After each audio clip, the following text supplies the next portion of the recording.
إن الحمد لله نحمده ونستعينه ونستغفره ونؤمن به ونتوكل عليه ونعوذ بالله من شرور أنفسنا ومن سيئات أعمالنا من يهده الله فلا مضل له ومن يضلل فلا هادي له وأشهد أن لا إله إلا الله وأشهد أن محمدا عبده ورسوله أما بعد فإن خير الحديث كتاب الله وخير الهدي هدي محمد صلى الله عليه وسلم وشر الأمور محدثاتها وكل محدثة بدعة وكل بدعة ضلالة وكل ضلالة في النار.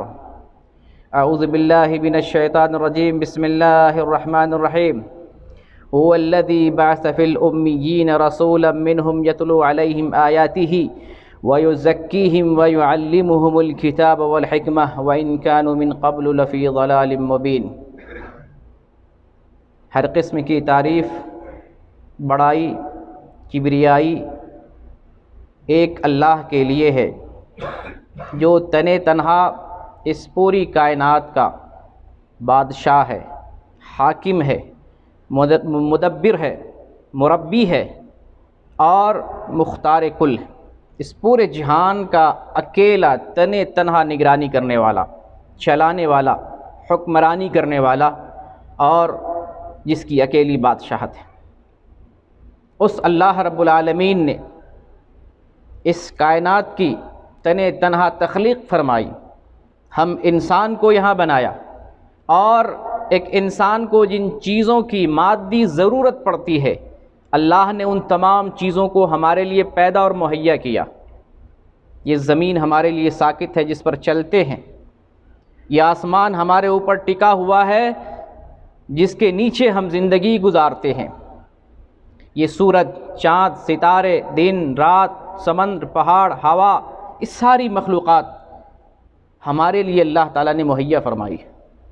اللہ نے ہماری ہر قسم کی ضرورتوں کو پورا کرنے کے لیے یہاں بندوبست فرمایا. یہ مادی ضرورتیں، ان ضرورتوں کے علاوہ اللہ رب العالمین نے ہماری رشد و ہدایت کے لیے، ہماری روحانی تربیت کے لیے، اللہ تعالیٰ نے انبیاء کا سلسلہ شروع فرمایا جو ہماری روحانی ضرورت کو پورا کرتے ہیں. چنانچہ اللہ رب العالمین نے کائنات کی تخلیق فرما کر، آدم علیہ السلام کی تخلیق فرما کر وہیں سے انبیاء کا سلسلہ شروع فرمایا اور انسان کی رہبری وہیں سے شروع ہوئی. اللہ کا پیغام، اللہ کی وہیں سے آنی شروع ہوئی اور انسان کو حق اور باطل کے درمیان فرق کرنے کی صلاحیت اللہ کی طرف سے ملتی رہی. ورنہ انسان کی طبیعتیں مختلف ہیں، ان کے خیالات مختلف ہیں، ان کے افکار، نظریات جداگانہ ہیں، ہر انسان کی طبیعت میں اختلاف ہے. اللہ رب العالمین نے حق اور باطل کو سمجھانے کے لیے اور سمجھنے کے لیے انبیاء کو بھیجا ہے. کیونکہ یہ جو مہینہ چل رہا ہے وہ ربیع الاول کا مہینہ ہے اور آج ربیع الاول کی 6 تاریخ ہے. اس حوالے سے میں آپ کے سامنے اس پوائنٹ پہ گفتگو کروں گا کہ دنیا میں رسول کی آمد کا مقصد کیا ہے، بعثت رسول کا مقصد کیا ہے، تاکہ ہم ان مقاصد کو سمجھیں اور ان کو بروئے کار لائیں، عملی زندگی میں ان کو نافذ کر سکیں.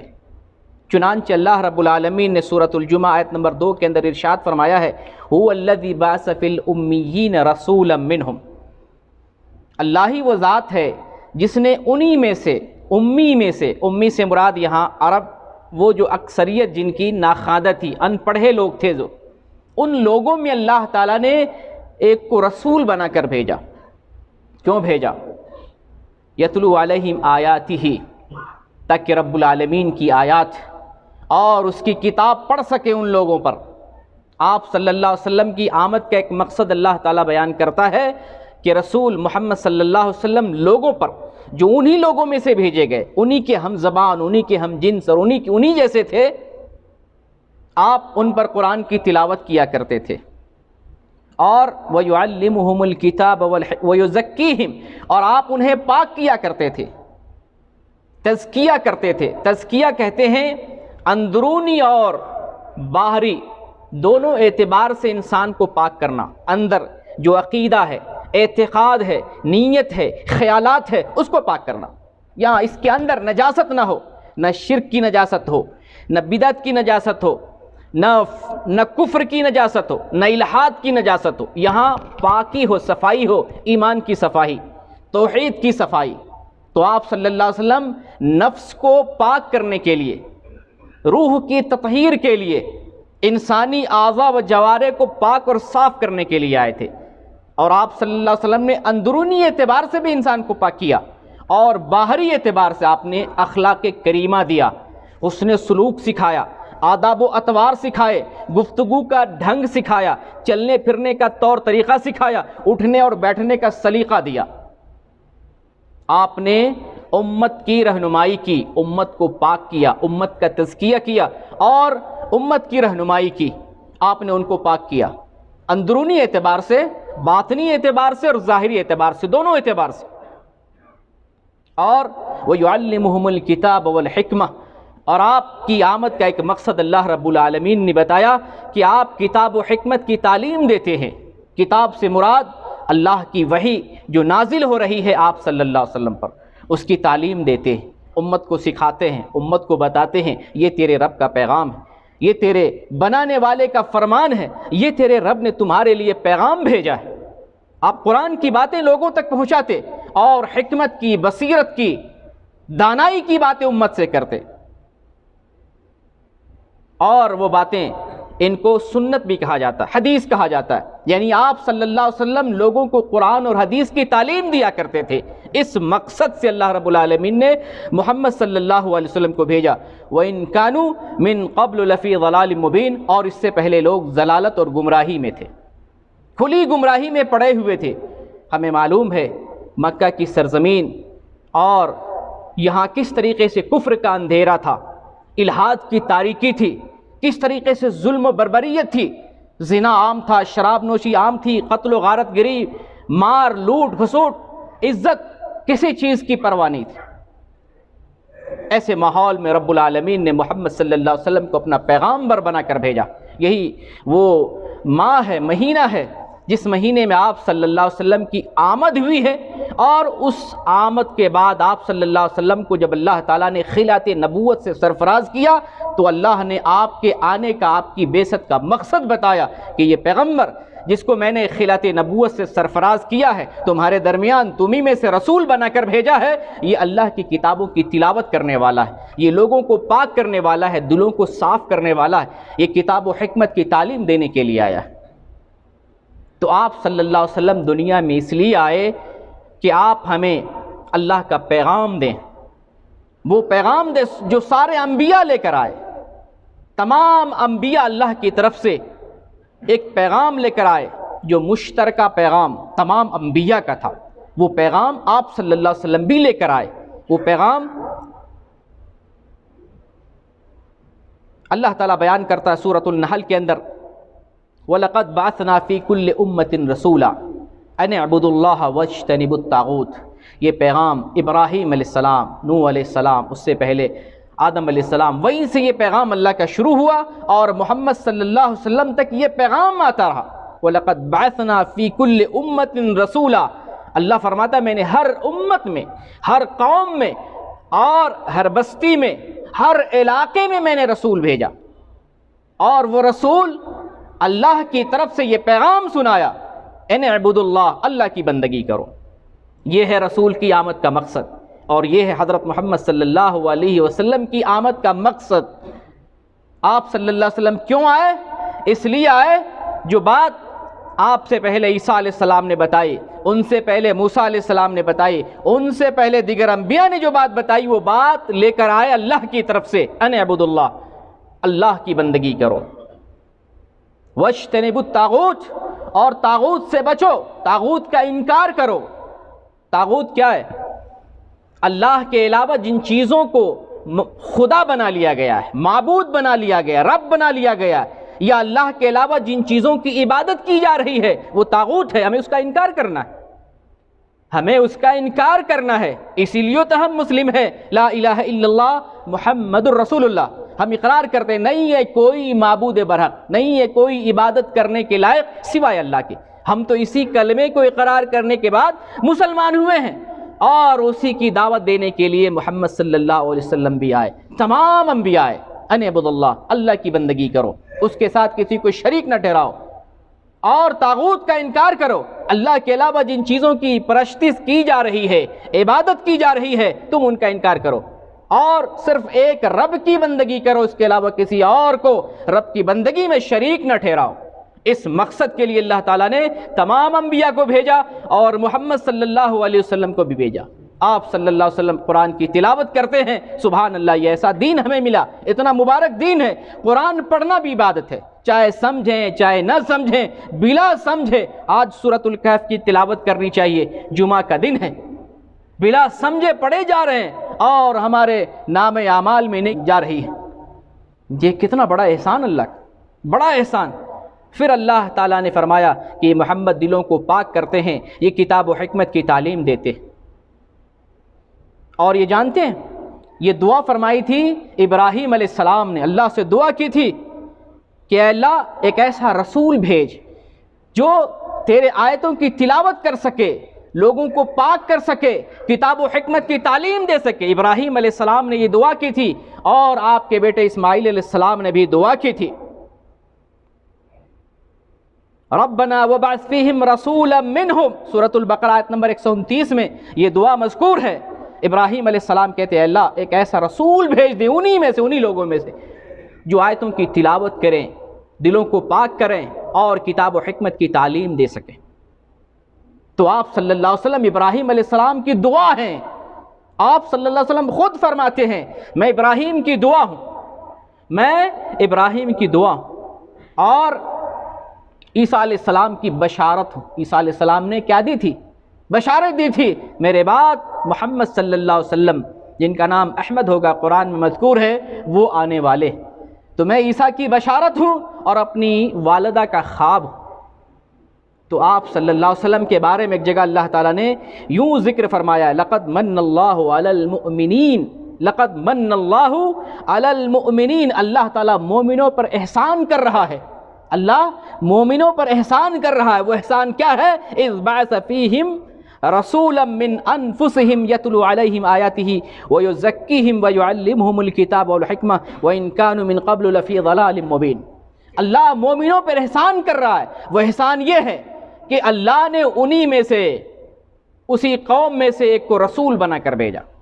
اللہ اس بات کو کیا بتا رہا ہے؟ یہ احسان ہے، رسول کی آمد دنیا میں ہمارے اوپر احسان ہے، جمیع مومنوں پر، تمام مسلمانوں پر احسان ہے آپ کا آنا، کیونکہ آپ کے آنے سے اندھیرے چھٹ گئے، اجالے آ گئے، کفر بھاگ گیا، نور اس کی جگہ آیا، توحید اس کی جگہ آئی، وحدانیت آئی، ایک رب العالمین کو لوگ جاننے لگے، ضلالت کا خاتمہ ہوا، شرک کا خاتمہ ہوا، الحاد کا خاتمہ ہوا، دنیا سے تاریکی چھٹ گئی۔ لہٰذا آپ صلی اللہ علیہ وسلم کا آنا اس دنیا میں باعث رحمت ہے، باعث خوشی ہے، باعث فرحت و انبساط ہے۔ وہ منحوس ہوگا، وہ اسلام کا باغی اور دشمن ہوگا جو آپ کی آمد پر خوش نہیں ہوگا، جو رسول کی آمد پر خوش نہ ہو، وہ اسلام کا دشمن تو ہو سکتا ہے لیکن سچا پکا مسلمان کبھی نہیں ہو سکتا۔ لیکن میرے بھائی، کیا رسول کی آمد پر، رسول کے آنے کی وجہ سے، رسول کی ولادت کی وجہ سے ہمیں محفل قائم کرنی ہے، ہمیں جلوس نکالنا ہے، ہمیں کچھ مخصوص قسم کا وضاقتہ اختیار کرنا ہے، یا مخصوص قسم کی کوئی چیزیں گانی ہے، پڑھنی ہے؟ نہیں، آپ کے آنے کا جو مقصد ہے اسے ہمیں سمجھنا ہے اور اس کو پورا کرنا ہے۔ آپ کی بعثت جس مقصد کے لیے ہوئی، جو مقصد ہے، مقصد حیات ہے، جس کا ذکر اللہ نے قرآن میں ایک جگہ فرمایا، وَمَا خَلَقْتُ الْجِنَّ وَالْإِنسَ إِلَّا لِيَعْبُدُونَ، میں نے جنوں کو اور انسانوں کو محض اپنی عبادت کے لیے پیدا کیا۔ اسی بندگی کے لیے اللہ تعالیٰ نے ہمیں پیدا کیا ہے، اور اسی بات کو بتانے کے لیے اللہ تعالیٰ نے پیغمبروں کا سلسلہ شروع کیا، اور اسی بات کو بتانے کے لیے محمد صلی اللہ علیہ وسلم کی آمد ہوئی، آپ کی بعثت ہوئی۔ تو آپ کی آمد پر ہمیں کیا کرنا چاہیے؟ آپ کی آمد پر ہمیں کیا کرنا چاہیے؟ ہمیں جاننا چاہیے کہ آپ کیوں آئے، کس لیے آئے، اس کو جانیں اور اس کو عملی جامہ پہنائیں، اس کو عمل میں لائیں، اس کو بروئے کار لائیں اور اس کو زندگی میں نافذ کریں۔ نبی کریم صلی اللہ علیہ وسلم کی آمد کے بہت سارے مقاصد ہیں. ایک سب سے بڑا مقصد جو آپ کو بتایا، اللہ کی بندگی کی طرف بلانے کے لیے آئے کہ رب ایک ہے، پیدا کرنے والا ایک ہے، بندگی کے لائق ایک ہے، اسی کے سامنے جھکو، اسی کا سجدہ کرو، اسی کے لیے ہاتھ باندھو، اسی کے لیے رکوع کرو، اسی کی بندگی، اسی کی عبادت کرو. کسی کے سامنے نہیں جھکنا ہے، یہ پیشانی کسی کے سامنے نہیں جھکنی چاہیے. سجدہ اللہ کے علاوہ کسی اور کے لیے حرام ہے. سجدہ اللہ کے علاوہ کسی کے لیے بھی حرام ہے، چاہے کوئی بھی ہو، چاہے کوئی قبر ہو، کوئی ولی ہو، کوئی فرشتہ ہو، کوئی نبی یا رسول ہو. اللہ کے علاوہ کسی غیر کے لیے سجدہ کرنا حرام ہے، کیونکہ بندگی اللہ کی خصوصیت ہے، یہ اللہ کی خاصیت ہے. اور اس کو بتانے کے لیے پیغمبروں کو بھیجا. محمد صلی اللہ علیہ وسلم بھی اسی کام کے لیے آئے. آپ صلی اللہ علیہ وسلم کی آمد کا مقصد ایک یہ ہے کہ آپ نے لوگوں کو بتایا کہ یہ اللہ کا دین ہے، یہ اللہ کا راستہ ہے، یہ اللہ کا طریقہ ہے، یہ اللہ کی شریعت ہے، اللہ کی وحی ہے، اللہ کی طرف سے دین آیا ہوا ہے. تم اس کی تابعداری کرو گے، اس کی فرما برداری کرو گے، اس کے مطابق زندگی گزارو گے تو اللہ رب العالمین بدلے میں تجھے جنت دے گا. اس کو کہتے ہیں بشارت. محمد صلی اللہ علیہ وسلم بشارت دینے کے لیے آئے. ان کے لیے جو دین پر صحیح سے چل رہے ہیں ان کو جنت کی بشارت دینے کے لیے آئے، اور جو دین پر نہ چلے، دین سے اختلاف کرے، دین سے پھٹ جائے یا بے دینی کی راہ اور کفر و ضلالت کی راہ اختیار کرے، نبی صلی اللہ علیہ وسلم ان کو ڈرانے کے لیے بھی آئے. سن لو تمہارا ٹھکانہ جہنم ہوگا. اس لیے تمام رسول اور نبی بشیر اور نذیر ہے. اللہ تعالیٰ نے قرآن میں ارشاد فرمایا وَمَا نُرْسِلُ الْمُرْسَلِينَ إِلَّا مُبَشِّرِينَ وَمُنذِرِينَ. میں نے جتنے بھی پیغمبر بھیجے، رسول بھیجے، وہ تمام ڈرانے والے تھے اور خوشخبری سنانے والے تھے. ڈرانے والے تھے کس بات سے؟ اللہ کے عذاب سے، کہ اللہ کی نافرمانی کرو گے، اللہ کے دین پر نہیں چلو گے، معصیت اور کفر کا ارتکاب کرو گے، جہنم میں جاؤ گے، اللہ پکڑے گا، سزا دے گا، جہنم میں ڈالے گا. اور اگر تم نے اللہ کا دین اختیار کیا، صراط مستقیم پر گامزن رہے، رسول کی شریعت کے مطابق تم نے زندگی گزارا، تمہارے لیے بشارت ہے، جنت کی بشارت ہے. تو تمام انبیاء بالخصوص محمد صلی اللہ علیہ وسلم بھی جنت کی بشارت اور جہنم سے ڈرانے کے لیے آئے. جو مطیع و فرمانبردار ہیں، جو مومنین ہیں، ان کو جنت کی بشارت دینے کے لیے آئے. جو کافر ہیں، مشرک ہیں، ملحد ہیں، آپ انہیں جہنم سے ڈرانے کے لیے آئے. ڈر جاؤ، سدھر جاؤ، یہی دنیا سدھرنے کے لیے. نہیں سدھرے تو کوئی کام نہیں آئے گا، کوئی بچا نہیں سکتا. اسی طریقے سے محمد صلی اللہ علیہ وسلم کا ایک فرمان ہے، صحیح مسلم کی حدیث ہے 832 نمبر کی، ارسلنی بصلۃ الارحام وکسر الاوثان وان یوحد اللہ لا یشرک بہ شیء. اللہ تعالیٰ نے مجھے اس لیے بھیجا میں رشتہ داریوں کو جوڑوں. یہ جو میں مقصد بیان کر رہا ہوں، مقصد بعثت رسول، آپ دیکھیں کیا ہم اس پر ہیں، اس پر قائم ہیں، اس کو سمجھ رہے ہیں، اس کو پورا کر رہے ہیں؟ آپ نے فرمایا اللہ نے مجھے بھیجا میں رشتہ داری کو جوڑوں، رشتوں کو جوڑنے کے لیے آیا. وہ کسر الاوثان، اور بتوں کو توڑنے کے لیے آیا. کیا ہم بتوں کو توڑ پا رہے ہیں؟ ہم نے تو اپنے سینوں میں بھی بت گڑ رکھے ہیں، اپنے ضمیر کو ہم نے اپنا معبود بنا لیا ہے. کیسے؟ اپنی مرضی کرتے ہیں، اپنے من کو مانتے ہیں، اپنی طبیعت کے حساب سے چلتے ہیں. ہم نے اس کو رب بنا لیا، ہم اس کے غلام ہو گئے. ضمیر کا غلام کہلانا ہی تو ہوتا ہے کہ ہم نے اپنے اندر بھی بت بنا لیا ہے، ہمارے اندر بھی اوثان ہے. اس بت کو بھی ختم کرنا ہے، اور ہماری سوسائٹی میں، ہمارے محلے اور سماج میں، ہمارے ملک میں جو بتوں کی پرستش ہے اس کا بھی خاتمہ کرنا ہے. جہاں اس طرح کی بندگی اور اس طرح کی عبادت کی جا رہی، جھوٹی اور مشرکانہ عبادت، اس کا خاتمہ کرنا ہے. اس مقصد کے لیے رسول بھیجے گئے. آپ فرماتے ہیں مجھے رشتہ داری جوڑنے کے لیے، بتوں کو توڑنے کے لیے، اور وحدانیت کے لیے، ایک رب العالمین کی وحدانیت کے لیے مجھے بھیجا گیا. اس کے ساتھ کسی کو شریک نہیں کیا جائے، اس لیے اللہ نے مجھے بھیجا. اب تلاش کریں اپنے اندر کہ ہم رشتوں کو جوڑتے ہیں، ہم بھائی سے ملے ہیں، ہم بہنوں کو جوڑ کے رکھتے ہیں، ہم اپنے اعزاء اقربا رشتہ داروں کے ساتھ رشتہ قائم رکھے ہوئے ہیں، برقرار ہے. والدین سے رشتہ ہے، بہن بھائیوں سے رشتہ ہے، اپنے چچیرے ممیرے خلیرے تمام رشتوں سے یہ جڑے ہوئے ہیں. یا ہم نے رشتوں کو ختم کر دیا ہے، ہم رشتہ داری توڑ رہے ہیں، دشمنی کو بڑھاوا دے رہے ہیں، ایک دوسرے کے درمیان دشمنی اور عداوت پیدا کر رہے ہیں.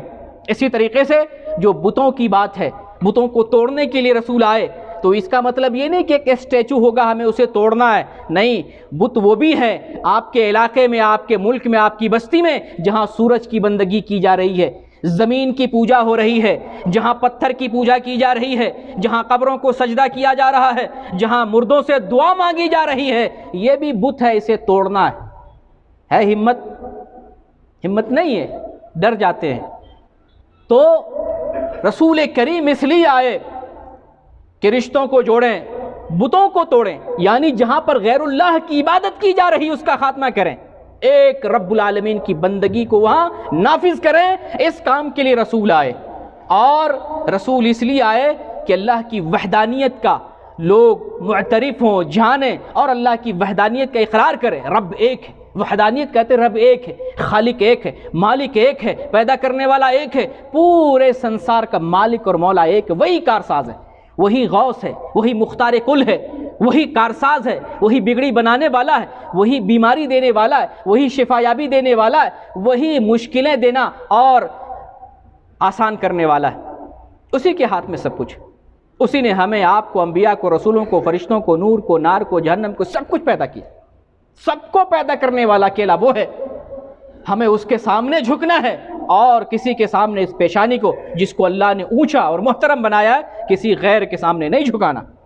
نبی کریم صلی اللہ علیہ وسلم ارشاد فرماتے ہیں انما بعثت لاتمم مکارم الاخلاق، میں اس لیے بھیجا گیا، اللہ نے مجھے اس لیے بھیجا ہے کہ میں اخلاق کی تکمیل کر سکوں، اچھے اخلاق کی، لوگوں کو اچھی تربیت دے سکوں۔ اگر آپ کے پاس اخلاق نہیں ہے تو دین نہیں ہے، آپ کے پاس اسلام نہیں ہے، آپ کے پاس اسلامی تشخص نہیں ہے، اپنی پہچان نہیں، دینی غیرت اور حمیت اور دینی پہچان نہیں ہے۔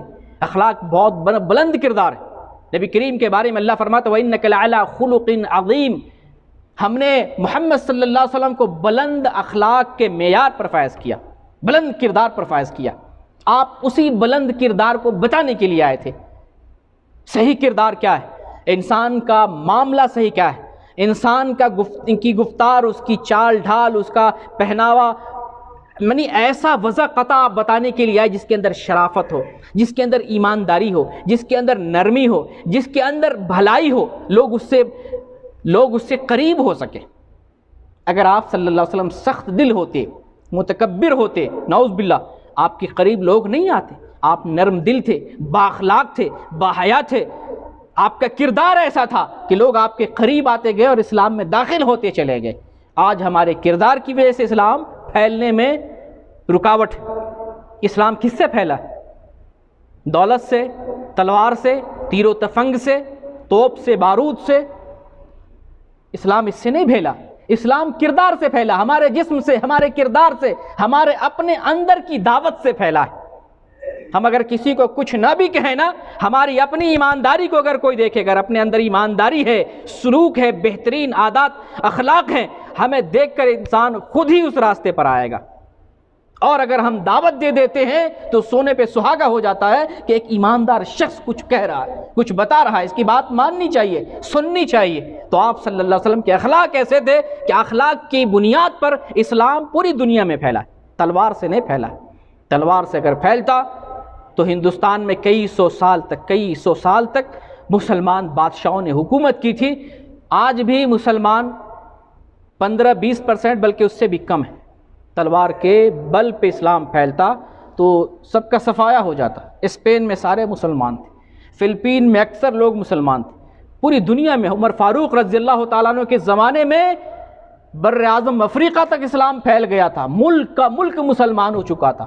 لیکن دیکھیے پھرتے مسلمان کیسے راہ راست سے پھر بھٹک گئے، جبکہ یہی سارے لوگ ایک زمانے میں سب ایک امت تھے۔ اللہ رب العالمین نے قرآن میں ذکر کیا کان الناس امۃ واحدہ، سارے لوگ ایک امت تھے، ایک راستے پر تھے، توحید کے ایک راستے پر تھے۔ آدم علیہ السلام سے لے کر نوح علیہ السلام تک 10 صدیاں گزری ہیں، 10 سینچری۔ ان 10 صدیوں میں سارے لوگ توحید پر قائم تھے، سارے لوگ توحید پر قائم تھے۔ پھر ان میں اختلاف آیا، شرک کرنے لگ گئے، اور آپ کو معلوم ہے سب سے پہلے شرک کس نے کیا؟ نوح علیہ السلام کے قوم میں شرک داخل ہوا سب سے پہلے۔ نوح علیہ السلام کے چند بزرگ لوگ تھے، وہ یغوث، یعا، نصر، یہ لوگ بزرگ لوگ تھے. جب مر گئے شیطان آیا قوم کے پاس، تمہارے درمیان اچھے اچھے لوگ تھے، ان اچھے اچھے لوگوں جو چلے گئے تمہارے درمیان سے ان کا نام لو، ان کا ذکر کرو، بڑے اچھے لوگ تھے، ان کی تصویریں بنا لو. پھر بعد میں آیا تصویروں سے کام نہیں چلے گا، ان کی مورتی بنا لو. مورتی بنائے، بعد میں آئے مورتی سے کام نہیں چلے گا، کچھ چڑھاؤ، ان کو مانو، کچھ پوجا کرو، سفارشی بناؤ، مدد کے لیے پکارو. تو شیطان اس طرح سے نوح علیہ السلام کی قوم کے پاس آ کر لوگوں کو شرک میں ملوث کیا. اس سے پہلے لوگ توحید پر تھے 10 صدی تک. قرآن میں اللہ نے ذکر کیا کان الناس امۃ واحدہ، سارے لوگ ایک راستے توحید کے راستے پر تھے. فبعث اللہ النبیین مبشرین ومنذرین وانزل معهم الکتاب بالحق لیحکم بین الناس فیما اختلفوا فیہ. سارے لوگ ایک تھے.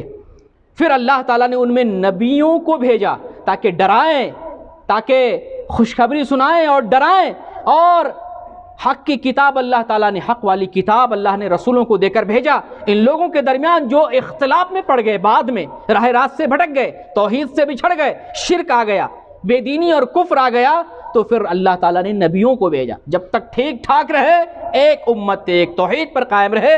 جب بگڑ گئے، اختلاف آ گیا، شرک آ گیا، کفر اور معصیت آ گئی، تو پھر اللہ نے نبیوں کو بھیجا. کیوں بھیجا؟ تاکہ ان کے اختلاف کو دور کرے، ان کے دلوں کو ایک کرے، ایک پلیٹ فارم پر جمع کرے، ان کی توحید کو درست کرے، اور ان کے اندر جو خرابیاں پیدا ہو گئی ان کی اصلاح فرما دے. فیصلہ کرنے کے لیے آیا، اختلاف کو مٹانے کے لیے آیا. رسول کی بعثت کا یہ مقصد ہے.